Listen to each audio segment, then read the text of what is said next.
2002 সালে পঞ্চম ও শেষবার ফুটবল বিশ্বকাপ জেতার পরের সবকটি আসরই ব্রাজিলের বিশ্বকাপের অভিযানের কোড নেম মিশন হেক্সা।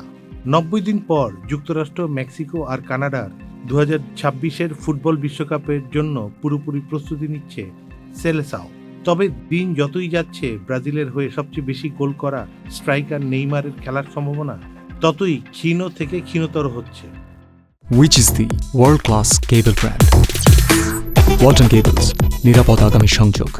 27 মার্চ যুক্তরাষ্ট্রের বস্টনে ফ্রান্স এবং 31 মার্চ অরল্যান্ডোতে ক্রোয়েশিয়ার বিপক্ষে 2 আন্তর্জাতিক প্রীতি ম্যাচের জন্য কোচ কার্লোস আনচেলত্তি ব্রাজিলের যে স্কোয়াড ঘোষণা করেছেন তাতে নেই 3 বিশ্বকাপ খেলা তারকা স্ট্রাইকার নেইমারের নাম।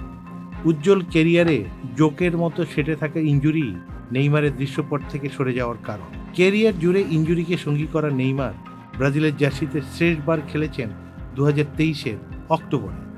এরপর থেকেই ছোট বড় নানা কিসিমের ইনজুরিতে তার মাঠে ফেরার প্রতীক্ষা বাড়ছে। বার্সেলোনা, পিএসজি হয়ে সৌদি প্রো লিগ, এরপর শৈশবের দল স্যান্টোসে ফিরলেও ইনজুরি তার পিছু ছাড়েনি। 11 জুন শুরু হচ্ছে বিশ্বকাপের আসর। তার আগে ইন্টারন্যাশনাল ব্রেকও নেই। সেলেকাউদের প্রস্তুতি ম্যাচ খেলার সম্ভাবনা ক্ষীণ। সেক্ষেত্রে রোনালদো, মেসি থাকলেও এবারের বিশ্বকাপ আসরে নেইমারের মাঠ মাতানোর সম্ভাবনা ক্রমেই মিলিয়ে যাচ্ছে। ব্রাজিলের ইটালীয় বংশোদ্ভূত কোচ কার্লোস আনচেলত্তি 34 বছর বয়সী নেইমারের বিশ্বকাপ দলে থাকা নিয়ে হ্যাঁ কিংবা না কিছুই বলছেন না। শুধু বলেছেন নেইমারকে শতভাগ ফিট হতে হবে।